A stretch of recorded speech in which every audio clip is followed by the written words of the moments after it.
আসসালামু আলাইকুম বন্ধুরা, কাছের এবং দূরের দেশ এবং বিদেশ যে যেখান থেকে আমার রান্নার ভিডিওটি দেখছেন, আশা করি সবাই আল্লাহর রহমতে ভালো আছেন। আলহামদুলিল্লাহ, আমিও আল্লাহর রহমতে ভালো আছি। আরেকটি নতুন দিনে নতুন আরেকটি রান্নার ভিডিও নিয়ে চলে আসলাম। তো আজকে আমি মগজের একটি খাটাখাট রেসিপি আপনাদের সাথে শেয়ার করব। তো এখানে আমি গরুর একটি মগজ বা ব্রেন নিয়েছি। এখন প্রথমেই মগজটা পরিষ্কার করে নেব। আর এই জন্য মগজের মধ্যে প্রথমেই কুসুম গরম পানি দিয়ে আধা ঘন্টার জন্য ভিজিয়ে রাখব। অনেকেই গরুর মগজ অনেকভাবেই পরিষ্কার করে থাকে, কেউ সিদ্ধ করে, কেউ বা নর্মাল পানি দিয়ে পরিষ্কার করে, যার যেভাবে সুবিধা হয় সে সেভাবেই পরিষ্কার করে। তো মগজটা আমি আধা ঘন্টা ভিজিয়ে রেখেছিলাম। আর মগজের মধ্যে যে রক্ত ছিল সে রক্ত বের হয়ে গেছে, দেখুন পানিটা লাল হয়ে গেছে। এখন মগজের মধ্যে যে রগগুলো থাকে এভাবে আমি একটি কাঁটা চামচের সাহায্যে সবগুলো রগ বের করে নিব। তো এভাবে আমার মগজ পরিষ্কার করতে সুবিধা, আর এই জন্য আমি মগজ পরিষ্কার করে নিচ্ছি। তো ব্যাক ক্যামেরায় মগজটাকে সুন্দর করে পরিষ্কার করে ভালো করে পানি দিয়ে ধুয়ে বটি দিয়ে এভাবে ছোট ছোট টুকরা করে কেটে নিয়েছি। অনেকে হাতের সাহায্যে গলিয়ে নেয়। আর মগজের খাটাখাট রান্না করতে গেলে অবশ্যই টমেটো লাগবে। এখানে আমি 2টা টমেটো ভালো করে পানি দিয়ে ধুয়ে কুচি কুচি করে কেটে নিয়েছি।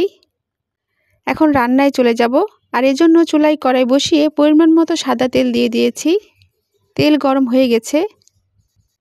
এখন প্রথমে তেলের মধ্যে 2টি তেজপাতা, দারচিনি, এলাচ দিয়ে একটু নেড়েচেড়ে দিব।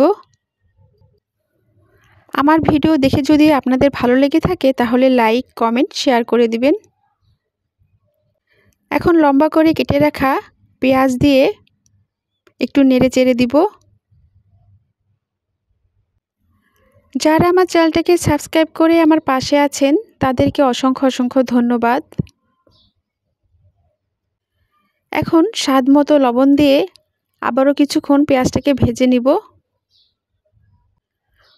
পেঁয়াজের মধ্যে লবণ দিলে পেঁয়াজটা তাড়াতাড়ি ভাজা হয় এবং পেঁয়াজটা নরম হয়।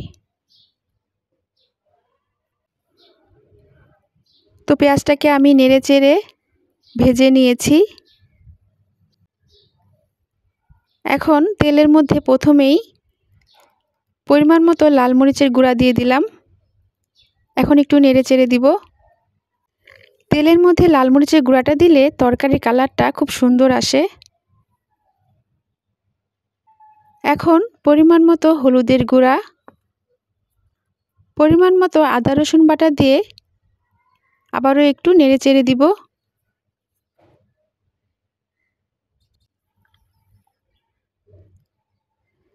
এখন মশলাটাকে কষানোর জন্য আমি আধা কাপ পরিমাণ পানি দিয়ে দিব। যে সমস্ত বন্ধুরা আমার চ্যানেলে নতুন, আজ প্রথম আমার ভিডিও দেখছেন, তারা আমার চ্যানেলটাকে সাবস্ক্রাইব করে আমার পাশে থাকবেন। তো মশলাটাকে নেড়েচেড়ে আমি কষিয়ে নিচ্ছি।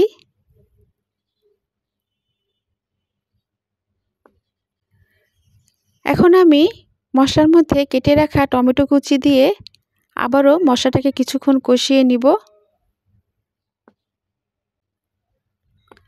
আর এখানে আমি কোনো পানি ব্যবহার করব না, কারণ টমেটো থেকে এমনিতেই পানি বের হবে। আর সেই পানি দিয়েই আমি মশলাটাকে কষিয়ে নিব।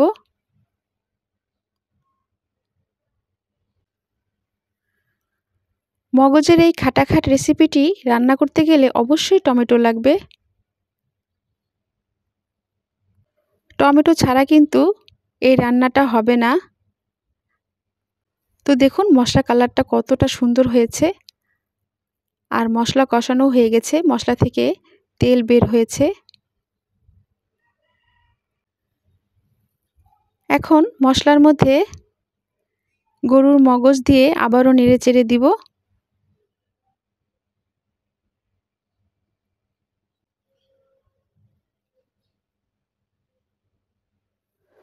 তো আমি ভালোভাবে মশলার সাথে মগজটাকে নেড়েচেড়ে মিশিয়ে দিচ্ছি।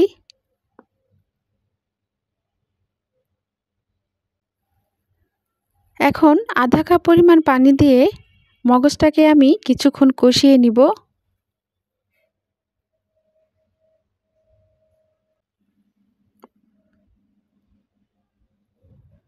আমি কিন্তু মগজে তেলের পরিমাণটা একটু বেশি দিয়েছি, কারণ মগজের মধ্যে তেলের পরিমাণটা একটু বেশি লাগে, দেখতেও ভালো দেখা যায়, খেতেও ভালো লাগে। তো দেখুন আমি খুন্তির সাহায্যে এভাবে মগজগুলো ভেঙে দিচ্ছি, যেগুলো একটু বড় সাইজের আছে।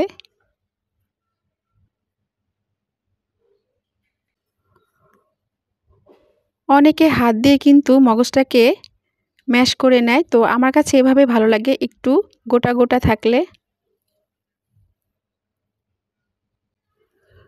তো যাই হোক, আমি মগজটাকে ভালোভাবে নেড়েচেড়ে কষিয়ে নিচ্ছি।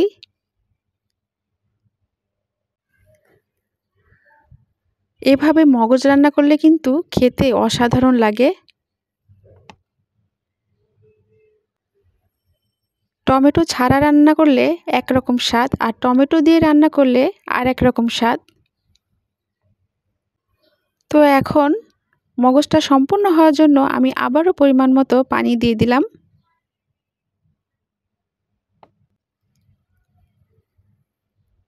এখন একটু নেড়ে চেড়ে দিচ্ছি।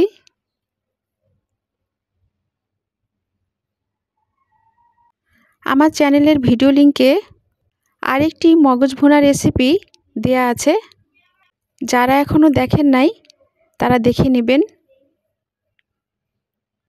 তবে ওই মগজ ভুনাটা আমি টমেটো ছাড়া করেছিলাম।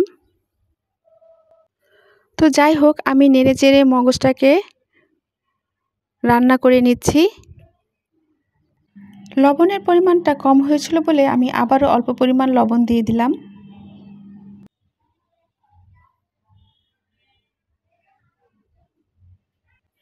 এখন মগজের মধ্যে কয়েকটি আস্ত কাঁচামরিচ, আগে থেকে ভেজে গুঁড়া করে রাখা গরম মশলা এবং জিরে গুঁড়ো দিয়ে দিলাম। জিরে এবং গরম মশলা আমি আগে থেকে ভেজে গুঁড়া করে নিয়েছিলাম। তো আমি মগজটাকে ভালোভাবে নেড়ে চেড়ে দিচ্ছি। দেখুন কালারটা কিন্তু খুব সুন্দর এসেছে। এরকম একটি মজার রেসিপি থাকলে ভাতের সাথে আর কিছুই লাগে না। আমি কিন্তু মগজটাকে ভালোভাবে নেড়ে চেড়ে পানিটাকে শুকিয়ে নিব। এই মগজ দিয়ে রুটি পরোটা খেতেও দারুণ মজা।